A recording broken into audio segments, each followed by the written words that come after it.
Hello class, good morning. So as you know that we have discussed about Indian economic development in our Zoom class which was held on Saturday. Okay, on that class I have already told you that we will start Indian economic book. Indian economic development is your second book of economics in your class 12th. Okay, so you have started your final expenditure income method and value added method from macroeconomics. Okay, only one method is left, that is expenditure method. So I have already told you that we will do that topic in our next videos. Okay, because first we have to do this book, that is Indian economic on the eve of independence. As you know that your exams will be started from 22nd May. Okay, your unit first examination. So 2 chapters from this book and 3 chapters from macroeconomics book will be included in your unit first syllabus of economics. Okay, so we are starting our next book, that is Indian economic development book, and in this book first we are having this chapter, that is Indian economic on the eve of independence. Eve means before. Okay, so what is the condition of economy, that is our Indian economy before the time of independence? Okay, so what is the condition? We will discuss about it. We will discuss colonial exploitation of the Indian economy under the British rule. As you know that under the British rule there was too much colonial exploitation. Okay, Britishers exploited Indians, okay, in many ways. Features of Indian economy before independence we will discuss. Agricultural sector before independence we will discuss. That is, we will discuss all sectors, that is what is the condition of industrial sector, what is the condition of foreign trade under the British rule, what are the demographic profile during the British rule, what is the occupational structure on the eve of independence, and what is the infrastructure on the eve of independence. We will discuss all about this in this chapter. Okay, so first topic is, that is colonial exploitation of the Indian economy under the British rule. As you know that when British rule was in India, so there is too much exploitation. Britishers exploited India too much. Okay, so Indian economy under the British rule was subjected to colonial exploitation. Actually it implied a targeted exploitation of all sectors of the economy by the British government. This is how it happened. Actually colonial exploitation which is of agriculture sector. As you know that agriculture was exploited through zamindari system of land revenue. Okay, actually land revenue, that is zamindari system, was included under the land revenue. Okay, so that is agriculture was exploited through zamindari system. That is, zamindari system was placed under the British rule. Okay, so actually there are some conditions, or you can see there for following some observations which highlight how this system led to exploitation, and that is, I am saying that exploitation of Indian agriculture. So how you can say that what are the observations which highlight that Indian agriculture was exploited under the British rule? Okay, so actually zamindars were declared as owners of the soil. That is soils. Who are the owners of the soil? Zamindars. So they were to pay a fixed sum to the government by way of land revenue and were free to extract as much as they wish. They just pay land revenue to the government. Okay, fixed sum to the government and they were free as much they can produce. उसमें कोई restrictions नहीं होती थी, कुछ नहीं होता था, जितना चाहे उतना वो प्रोड्यूस कर सकते थे. ठीक है ना. The tillers of the soil, the cultivators जो होते थे, got bare minimum for survival. They were left with no surplus for investment in agriculture. Actually, they have nothing to do investment. If they want more, so they don't have anything to invest in the agriculture. The zamindars, on the other hand, spent their revenue income on the luxuries of life. Little or no investment was made for the development of agriculture. Actually, the zamindar, on the other hand, spent their revenue income on the luxuries of life. No investment they are having for the development of agriculture. Okay. Now, see conditions in the Indian economy on the eve of independence. Okay, we are moving to the next topic, that is conditions in the Indian economy on the eve of independence. So first we are talking about agriculture sector. Okay, we are taking a first topic, that is agriculture sector. So before the independence, Indian agriculture sector revealed the following characteristics, following features. So what are these? First one is low production of agriculture and productivity. So low level of agriculture and productivity. Actually, production refers to total output, as you know, while productivity refers to output per hectare of land. Suppose I am having hectare of land, and how much output is produced from that hectare of land, that is your productivity. Okay, and production means total output. So both production as well as productivity were found to be extremely low before the independence. They both are very low before the eve of independence. Okay, agriculture productivity became very low, and this stagnation in agriculture sector was mainly due to systems of land settlement that were introduced by the British government. Okay, British government introduced the system of land settlement, that is, it introduced the system of Zamindari system. Okay, under which some of the persons are, that is Zamindars, are the owners of the soil. Okay, so that is under Zamindari system, the profit accruing out of the agriculture sector went to Zamindari instead of the cultivators. Those who are cultivating the production, or you can say the output, they are getting nothing. This led to discouragement amongst the cultivators to produce less. Second one is high dependence on monsoon. Actually, at that time, no and not any facility, that is irrigation facilities, available under the British rule. So farmers are totally dependent on monsoon. Agriculture sector was mainly dependent on monsoon. No effort was made under the British rule to develop permanent means of irrigation, or you can say that nothing. They have made wells, canals, they have nothing made. Okay, now next one is lack of proper input. They are not having sufficient proper input. They are having very lack of proper input, that is low level of technology, lack of irrigation facility, and negligible use of fertilizers added to aggravate the plight of the farmers and contributed to the poor level of agricultural productivity. As you know that Britishers have nothing done for the agriculture sector. They doesn't introduce irrigation facility, or you can say technology, for improving the development of agriculture sector. Okay, or you can say development for agriculture, they have done nothing. So that is, you can say that lack of proper input was there under the British rule. Okay, next one is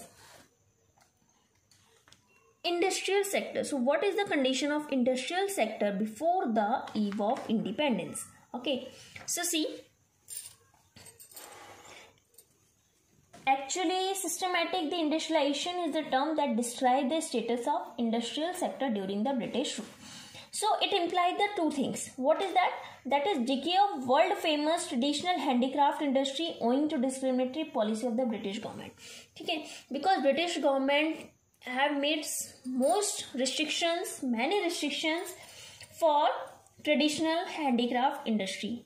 So then slowly growth of modern industry owing to lack of investment opportunity, because they are not having proper investment opportunities. So it will lead to modern industry slowly. Okay, now that is development of modern industry very slow. Next one is, that is, I am saying that decay of handicraft. Actually, what is decay of handicraft? That is, prior to the British rule, before British rule, handicrafts in India enjoyed the worldwide reputation of excellence and quality. Before the in British rule, जो handicraft था India का, उसको world wide reputation मिलती थी excellence का और quality का. But the British Raj contributed to their decay. It was owing to discriminately economic and political policies pursued by the British government. Okay, so first one is, that is discriminatory tariff policy of the state. So the British government allowed tariff-free policy of export of raw material from India and tariff-free import of British industrial products into India. The British found India as the best source of raw material. British ने देखा कि India क्या है, best source है raw material as well as the best market for the industrial products. So accordingly a discriminatory tariff policy was pursued.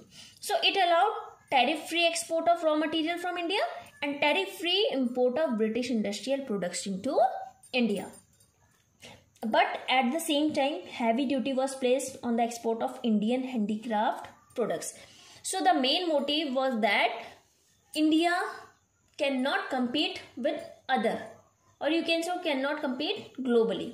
ठीक है ना, कि उसमें बहुत हैवी टैक्स लगा दिए ताकि जो है इंडिया बाहर सामान ना बेच सके. ठीक है, यानी कि इंडिया का डेवलपमेंट ना हो. As a consequence what is the result of that, the British products started gaining the Indian markets. जब हमारा बाहर जाना ही बंद हो गया है, इंडियन मार्केट्स जो है बाहर का सामान जाना बंद हो गया, आना बंद हो गया, तो क्या वहाँ पे सामान बिकने लगा है, ब्रिटिश प्रोडक्ट्स बिकने लगे, उन लोगों को इंपॉर्टेंस मिलने लगी है. Indian handicraft products started losing their domestic as well as foreign market. So decay of handicrafts was the end result. You can see that this is the decay of handicraft. Decay means बिल्कुल जिसको हम कहते हैं ना exploit हो गया, बिल्कुल बेकार हो गए हैं. ठीक है, because of British government it impose heavy taxes on export and Indian import of Indian products, और you can say Indian handicrafts. Okay, next one is that is competition from machine. Actually, competition from machine-made products. Machine-made products from Britain were low-cost products and gave a stiff competition to the handicraft products in India. So also machine-made products out-excelled Indian handicraft products in precision and quality, because as you know that machines products are very good in quality, है ना, or you can see that they are having very attractive look. So competition forced the Indian craftsmen to shut down their enterprise.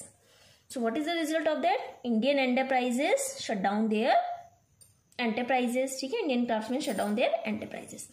Next one is new patterns of demand. Actually, owing to the impact of British culture, a new class emerged in India, which was keen to adopt the Western lifestyle. This changed the pattern of demand against the Indian products and in favor of the British products. So what is that? In the process, the Indian industry tended to finish, that is perish. It totally disappear. Next one is more market for British goods. More market for British goods means as introduction of railways facilitated the transportation of the British products to different parts of the world country. As a result, the size of the market for the low British product expanded, while it started shrinking for the high cost Indian product, because Indian products में क्या था, heavy taxes था, लेकिन British में नहीं था. तो ये ब्रिटिशर्स ने क्या किया था, अपने प्रोडक्ट्स को ज़्यादा सेल किया, इधर उधर भेजने लगे बिकॉज ऑफ रेलवे ट्रांसपोर्टेशन के थ्रू. ठीक है ना, तो उससे क्या हुआ कि जो मार्केट था ब्रिटिश गुड्स का वो बढ़ गया. As a result it expanded the market of British goods. Okay, now next one is, now see, so what is the condition of foreign trade under the British rule? What is foreign trade? Actually import and export, है ना, that is the foreign trade. So India had acquired superiority in the area of foreign trade since ancient times, but the British rule in India brought an end to it. लेकिन जब British rule आया तो उसने उसको सब कुछ खत्म कर दिया. Okay, India was a well-known exporter of finished goods such as fine cotton, silk, textiles, iron goods, wooden goods, ivory work, and precious stone. But the British converted India into a net exporter of raw material and importer of finished goods. So it was all due to the discriminatory policy of trade and tariff pursued by the British government. So actual में क्या हुआ कि because इसमें क्या हुआ था कि discriminate policy हुई, तो इसमें क्या हुआ, इंडिया एक नेट एक्सपोर्टर बन गया रॉ मटेरियल का और प्राइमरी प्रोडक्ट्स का. ठीक है, तो जो कंपोजिशन था एक्सपोर्ट और इम्पोर्ट का, उसने क्या करा, शो करा कि इससे हमारी जो इंडियन इकोनॉमी है वो बैकवर्ड हो गई है. So export and imports were largely restricted to Britain only due to monopoly control of India's foreign trade. Okay, that is during the British export. So इसमें क्या हुआ था कि जो 50% था इंडिया फॉरेन ट्रेड का वो डायरेक्टेड था towards Great Britain, while exports of primary products from India supplied inputs to the British industry. Imports of finished goods from Britain provided a huge market to the British industry. Okay. So next one is surplus trade but only to benefit the brand. Surplus trade हुआ लेकिन that is only benefited to the Britishers. So surprisingly during the British regime our exports exceeded our imports. Export ज़्यादा था लेकिन imports कम था. इसका मतलब surplus तो हुआ balance of trade का, लेकिन इसमें क्या हुआ? This surplus was owing largely to the export of primary goods, not the industrial goods, which is a sign of economic backwardness. Next, the trade surplus was not used by for growth and development of the country. Instead, it was used to meet administrative expenses of the British government in India. Expenses of wars fought by the British government. Next one is, okay, so surplus generated as balance of trade was only spent to meet administrative and war expenses by the British government in India. These expenses led to huge drain of wealth as it was not used for investment. Okay, next one is demographic profile during the British rule. So demographic conditions during the British rule exhibited all features of stagnant and backward economy. Here we focus on the following parameters, that is birth rate and death rate. So there were high nearly 48 and 40 per thousand respectively birth rate and death rate. High birth rate and death rate suggest a state of massive poverty in the country. Okay. Life expectancy was as low as 32 years, which shows the lack of healthcare facilities, lack of awareness, as well as lack of means for healthcare. Because as you know that in the previous time, there was no very good health facilities. Okay. So it will create a problem of life expectancy. Next one is, you can see that literacy rate was low as 16%, which reflect the social and economic backwardness of the economy. Okay, actually at that time female literacy rate was still worse, only 7%. This indicated gender bias in the society. ठीक है ना, मतलब women's को ज़्यादा पढ़ाया लिखाया नहीं जाता था. So these are some conditions. You can say that these is the demographic profile during the British rule. Next one is occupational structure. Okay, so occupational structure. Actually, what is the meaning of occupational structure? Occupational structure refers to distribution of working population across primary, secondary and tertiary sectors of the economy. That is known as occupational structure. ठीक है ना, आपको पता है कि हमारी जो total population है, टोटल पॉपुलेशन को क्या करा है, 3 पार्ट्स में डिवाइड किया गया है. अब उसमें हमने उसको देखा है कि वो 3 पार्ट्स हैं, as it is divided into 3 parts. Like total population is divided into 3 parts, that is primary sector, second one is secondary sector, and third one is tertiary sector.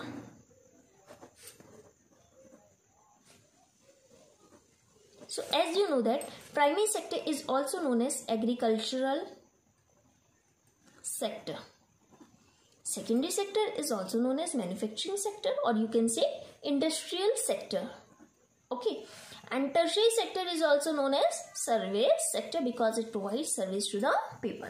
Okay, so this is the occupational structure, that is distribution of working population across primary, secondary and tertiary sector of the economy.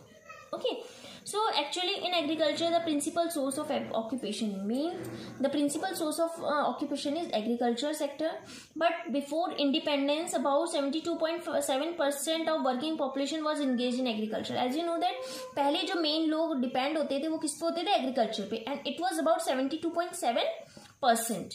ठीक है, percentage of population depending on agriculture is much as less in advanced countries of the world. Next one is industry. As you know that an inside source of occupation on the eve of independence, barely 9.0%. Those who are working in manufacturing, that is only 9%. Okay, so what is this show? It shows that there is unbalanced growth of the Indian economy. Growth is said to be balanced when all sectors of the economy are equally developed. अगर मैं कह रही हूँ तीनों एक साथ equally develop हो रहे हैं, then you can see that that is developed economy. But इसमें क्या है, एक ज़्यादा है एक कम है. सो however in case of India, secondary and tertiary sector were in their infant stage of growth. ये बहुत कम स्टेज ऑफ ग्रोथ पे क्या कर रही थी, ग्रो कर रही थी. ठीक है ना. There was an unbalanced growth of Indian economy at the time of independence. Fine. Next one is infrastructure. So actually what is infrastructure?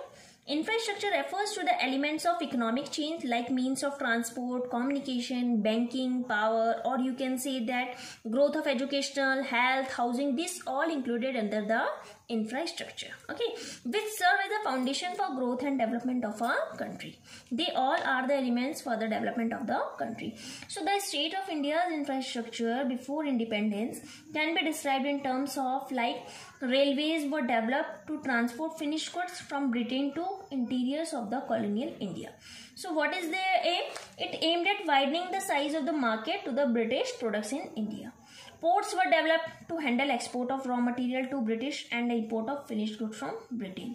Posts and telegraphs were developed to enhance administrative efficiency. Roads were developed to facilitate transportation. आपको पता है अगर roads develop होंगी तो ही हम अच्छे से transport कर पाएंगे.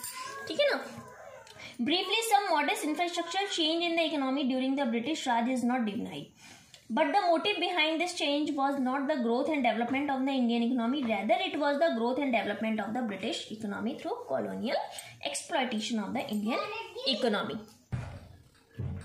So, as I told you that there was totally British rule in India before the eve of independence.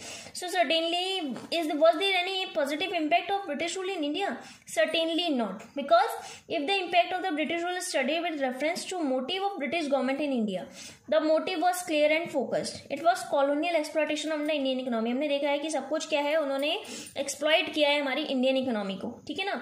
Commercial outlook of the farmers, forced a commercialization of agriculture under the British rule, exposed the subsistence farmers to uncertainties of the market. Okay. New opportunities of employment, spread of railways and roadways opened for new opportunities for economic and social growth. Control of famines हुआ है. Monetary system of exchange that is facilitated under the British rule. Efficient system of administration. Okay. So these are the some positive impact of the British rule in India. Okay. So now in this chapter we have already studied these topics also. Okay now. So we nothing is left in this chapter now. I will provide you notes also of this chapter. Okay. You have to prepare it. You have to write down in your notebook, then prepare it for your unit 1 examination also. Okay. So thank you class. Now in the next lecture, that is on Wednesday, we will start next topic.